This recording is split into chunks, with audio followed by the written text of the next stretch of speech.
23 जून 1757 को सिराजुद्दौला जो कि बंगाल का नवाब था और रॉबर्ट क्लाइव जो कि ईस्ट इंडिया कंपनी का नेतृत्व कर रहा था, इन दोनों के बीच में एक युद्ध लड़ा जाता है जिसका नाम होता है प्लासी का युद्ध। प्लासी का युद्ध 23 जून 1757 को लड़ा जाता है। यहाँ पे दो टीमें आपस में टकराती हैं। एक तरफ होती है रॉबर्ट क्लाइव की सेना और दूसरी तरफ होती है बंगाल के नवाब सिराजुद्दौला की सेना।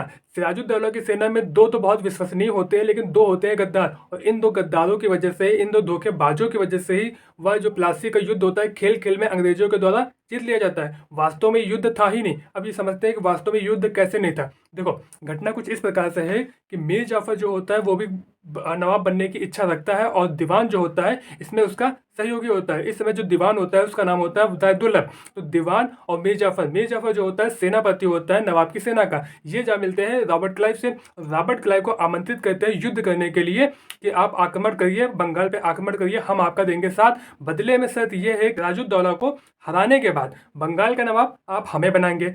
तो और रॉबर्ट क्लाइव जो होता है बहुत बड़ा कूटनीतिक होता है, और स्थिति को भांप लेता है और युद्ध करने के लिए तैयार हो जाता है। अब जब युद्ध के मैदान में 23 जून 1757 को दोनों टीमें आमने सामने होती हैं, तो मीर जाफर क्या करता है, नवाब को एक छल कपटपूर्ण या फिर एक धोखे की सलाह देता है, और नवाब से कहता है कि नवाब जनाब, हमारी 65,000 की सेना है और ये सामने है 5,000, ये वैसे भी हमसे नहीं जीत पाएंगे, आप यहाँ क्या कर रहे हैं, इनको तो हम ऐसे ही चुटकियों में जीत लेंगे। नवाब भी आ जाते हैं, तो में कहते हैं बात तो सही है, और वो चले जाते हैं वापस अपने ओर मुड़ जाते हैं। लेकिन जैसे उनके वापस जाने पर इधर युद्ध शुरू होता है, तो मीर जाफर क्या करता है, जो कि सेनापति होता है, अपनी टीम को युद्ध में उतरने से मना कर देता है। अब देखो यहाँ पे एक और चीज़, जिस नवाब की सेना होती है दो गुटों में बटी होती है। एक गुट का नेतृत्व जो हो रहा होता है सेनापति मीर जाफर कर रहा होता है, और दूसरे गुट का नेतृत्व जो होता है मीर मदन और मोहन लाल कर रहे होते हैं।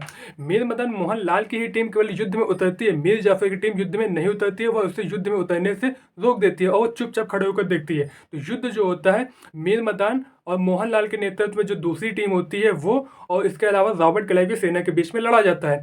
अब देखो, एक सेना रोक दी जाती है, मतलब कि जो मीर सेनापति होता है उसके हाथ में 40 से 50,000 के सैनिक उनके कंट्रोल में थे। तो 40 से 50,000 सैनिकों ने तो युद्ध में भाग ही नहीं लिया, और युद्ध में भाग लेने वाले जो 10 से 15,000 सैनिक बचे वो अंग्रेजों के रॉबर्ट क्लाइव की सेना के सामने बहुत ही कमज़ोर पड़ गए।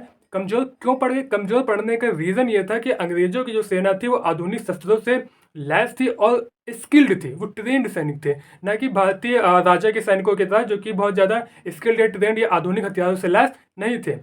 अब अंत में अगर बोला जाए समझाने के लिए कि अगर मीर जाफर नवाब का साथ देता तो किसी भी हालत में अंग्रेज जीत नहीं सकते थे, लेकिन मीर जाफर ने साथ दिया अंग्रेज का, इसीलिए रॉबर्ट क्लाइव जीता, वरना रॉबर्ट क्लाइव की जीत मुश्किल ही नहीं नामुमकिन थी।